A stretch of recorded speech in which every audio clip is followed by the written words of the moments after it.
Dalam video kali ini, kita akan belajar dan mengenali reversal candlestick.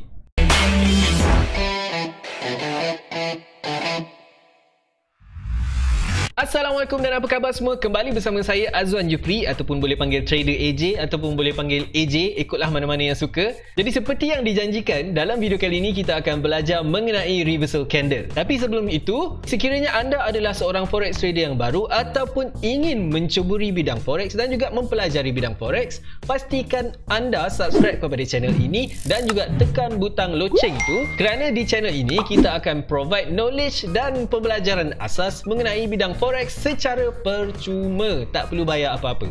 Jadi, pastikan anda subscribe dan juga tekan butang loceng supaya anda tidak terlepas mana-mana konten yang kita provide di sini. Jadi, reversal candlestick ataupun reversal candle. Untuk pengetahuan anda, chart yang kosong sebegini kita panggil sebagai naked chart ataupun price action chart. Okey, jadi ada jenis chart yang berbeza yang macam ni. Yang ini saya memang tak reti nak baca kerana saya adalah salah seorang naked chart trader ataupun price action trader. Jadi untuk seorang price action trader, kita memang sangat bergantung dengan reversal candlestick dan juga ada beberapa elemen yang lain. Tetapi untuk video hari ini, kita hanya akan sentuh bahagian reversal candlestick sahaja dahulu. Jadi apa itu reversal candlestick? Reversal candlestick adalah petanda awal yang kita gunakan di dalam market, di dalam chart untuk mengenal pasti sama ada price akan berubah arah daripada turun kepada naik dan juga daripada naik kepada turun. Jadi ada 3 jenis candlestick yang saya biasa gunakan, dan 3 jenis candlestick ini sebenarnya adalah candlestick yang sangat-sangat famous digunakan oleh kebanyakan trader di seluruh dunia. Bukan saya seorang ya. Candlestick yang pertama adalah pin bar, yang kedua adalah inside bar dan juga yang ketiga adalah engulfing candlestick. Okey, ada 2 jenis pin bar yang kita perlu kenali. Yang pertama adalah pin bar buy. Okey. Dan yang kedua adalah pin bar sell. Jadi apa perbezaan kedua-dua pin bar ni? Kalau pin bar buy, kita nampak rejection dekat bawah dia panjang. Jadi kalau you ada tengok video yang sebelum ni, untuk rejection yang panjang di bawah, ini bermaksud ada buying pressure.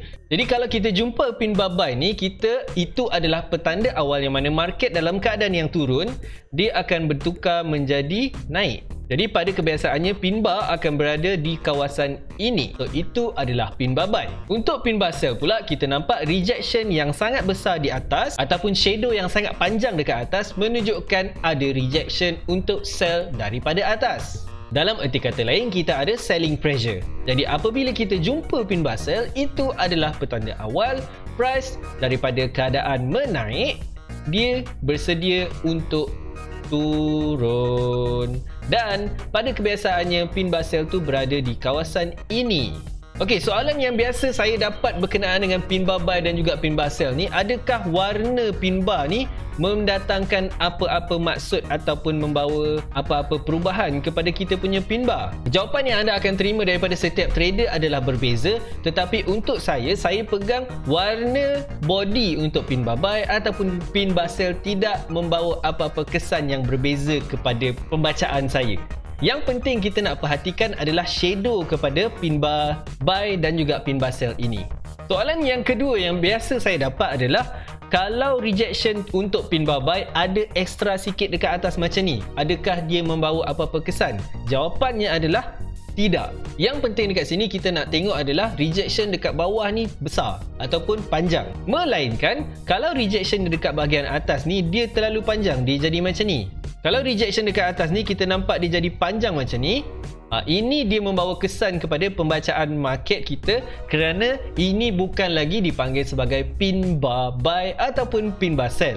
Ini lebih menghampiri sebuah candlestick yang kita kenali sebagai doji, iaitu candlestick yang rejection di atasnya panjang dan juga rejection di bawahnya pendek, yang menunjukkan market akan goes into sideways ataupun indecision.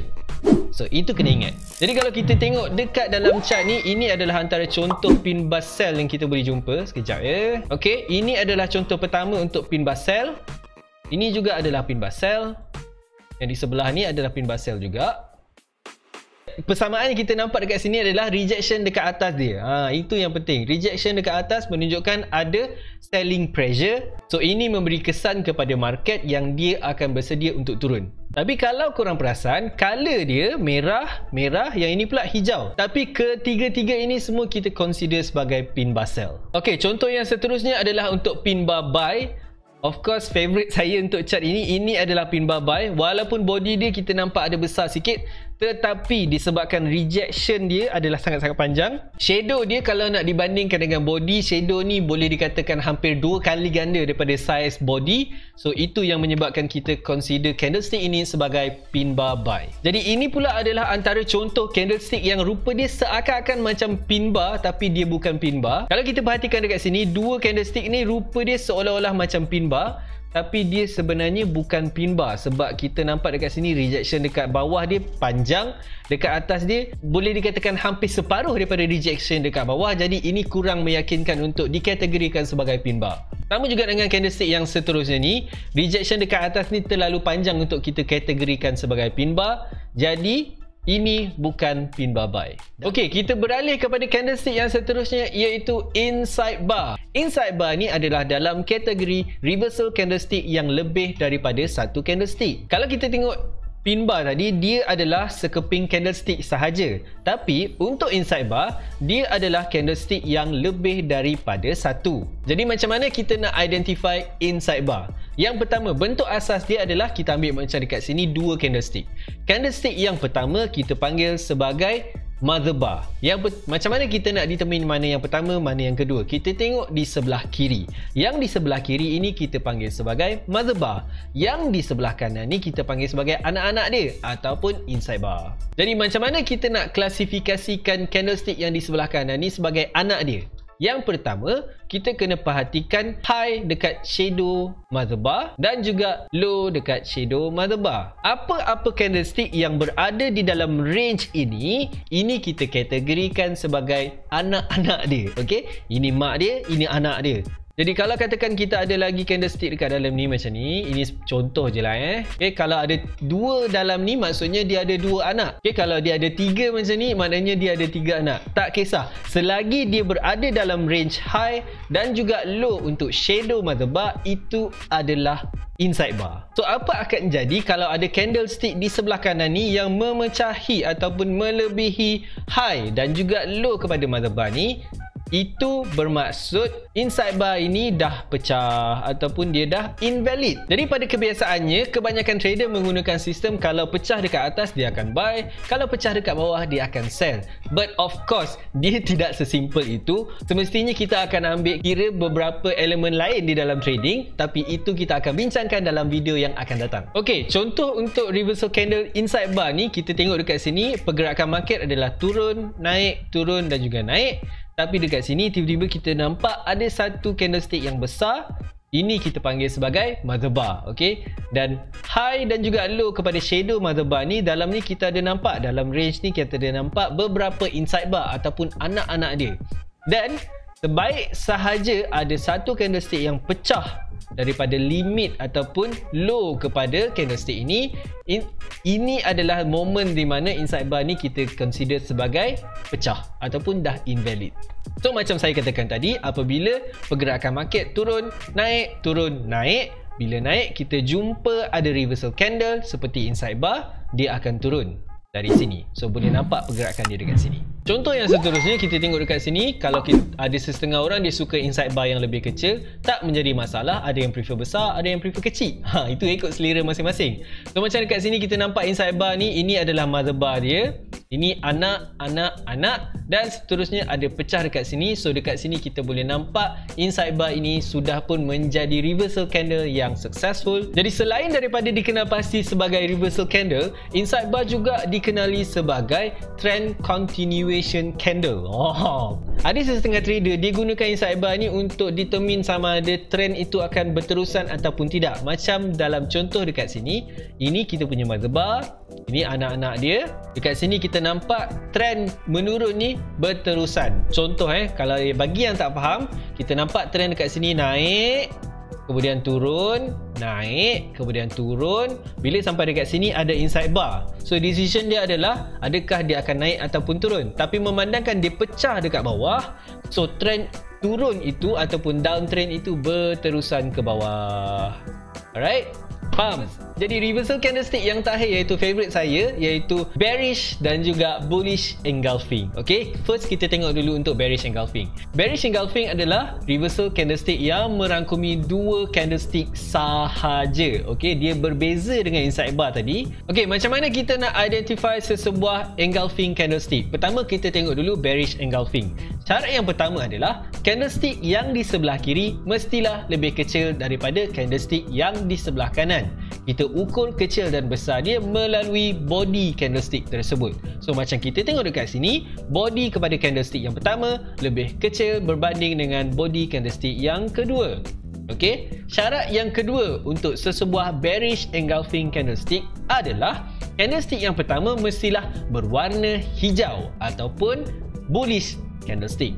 Candlestick yang kedua mestilah berwarna merah ataupun bearish candlestick. So itu adalah syarat-syarat utama untuk jadi sebuah bearish engulfing candlestick. Ada setengah orang dia kata mungkin shadow dia tak boleh ada langsung, ada yang kata shadow dia mesti panjang dekat atas. Itu terpulang kepada anda ataupun terpulang pada trader masing-masing. Ini adalah cara saya untuk melihat dan juga membaca candlestick yang ada. So of course bearish candlestick ni, cara untuk menggunakan dia adalah petanda awal yang kita gunakan untuk melihat market dalam keadaan menaik menjadi sebuah market dalam keadaan yang menurun. So pada kebiasaannya bearish engulfing candlestick ni akan berada di atas ini seperti biasa, macam reversal candlestick yang lain, sama saja. Okay, so ini bayangkan ini candlestick lah. Okay, the opposite of bearish engulfing adalah bullish engulfing. So bullish engulfing, candlestick yang pertama yang di sebelah kiri mestilah berwarna merah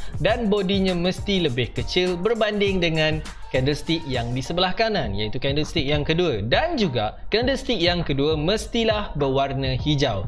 Jadi ini dikenal pasti sebagai bullish engulfing. Kita pada kebiasaannya akan jumpa dan gunakan bullish engulfing ni sebagai petanda awal untuk melihat sebuah market yang bergerak dalam keadaan menurun. Candlestick tersebut akan muncul dekat kawasan sini, kemudian market akan bergerak ke arah yang bertentangan. So kita tengok contoh dekat dalam market, dekat dalam chart tu sendiri. Kenapa bearish engulfing dan juga bullish engulfing ni adalah favourite? Sebab dia adalah antara candlestick yang paling senang kita nak identify. Macam contoh kita tengok dekat sini, ini adalah contoh bearish engulfing. Macam saya katakan tadi, jangan tengok shadow dia, kita tengok body. So body yang pertama berwarna hijau, lebih kecil berbanding body yang kedua berwarna merah. So ini kita gelarkan sebagai bearish engulfing. Buktinya adalah dekat sini kita nampak price bergerak naik ke atas. Apabila ada jumpa bearish engulfing, dia mula menurun. So itu bearish engulfing. Okay, kita tengok lagi contoh yang kedua dekat sini. Bearish engulfing yang kedua dekat sini. Okay, body yang pertama kecil berwarna hijau, body yang kedua besar berwarna merah. Jadi ini kita kategorikan sebagai bearish engulfing. Pergerakan market naik, turun, naik, turun, naik, dan sampai dekat point ni ada bearish engulfing, dia turun.